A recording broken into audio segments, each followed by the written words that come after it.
पुढची बातमी आहे आपल्या समोर ती नाशिकची। नाशिकच्या कॉर्पोरेट जिहाद प्रकरणामध्ये नवी घडामोड घडली आहे। या कॉर्पोरेट जिहाद प्रकरणामध्ये जे आरोपी आहेत त्यांना न्यायालयात हजर करण्यासाठी प्रयत्न केले गेले।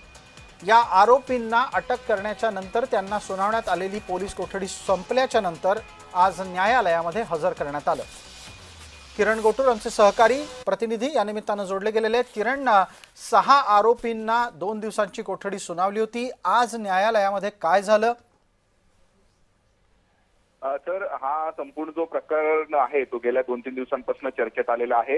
या सगळ्या प्रकरणानंतर या तपासाला सुद्धा वेग आलेला आहे, जे त्यासाठीची सुद्धा स्थापना केलेली आहे। 2 दिवसाआधी या प्रकरणातील जे 6 संशयित आरोपी होते या आरोपींना कोर्टामध्ये जे हजर केलं गेलं आणि त्यानंतर 2 दिवसांची पोलीस कोठडी या आरोपींना देण्यात आलेली होती। पण आज ही पोलीस कोठडी संपत असल्याने आणखीन एकदा या प्रकरणातील सगळे 6 संशयित आरोपींना आताच काही वेळापूर्वी नाशिकच्या जिल्हा न्यायालयामध्ये जे हजर करण्यात आलेलं आहे। पण नेमकं जेव्हा आतमध्ये मीडियाचे लोक होते त्यावेळेस न्यायाधीशांनी आतमध्ये बसण्यासाठी परवानगी दिली नाहीये। सर्व मीडियाच्या लोकांना बाहेर हे काढण्यात आलेलं आहे। त्यामुळे नेमकं आतमध्ये काय सुनावणी सुरू आहे ते अद्याप हे कोणच कळू शकलेलं नाहीये। पण अत्यंत हा सगळा जो एक गंभीर प्रकरण आहे, अनेक मंत्र्यांनी सुद्धा या सगळ्या प्रकरणी अत्यंत गंभीर अशा पद्धतीची भूमिका घेत या सगळ्या प्रकरणामध्ये जे दोषी असतील त्यांच्यावर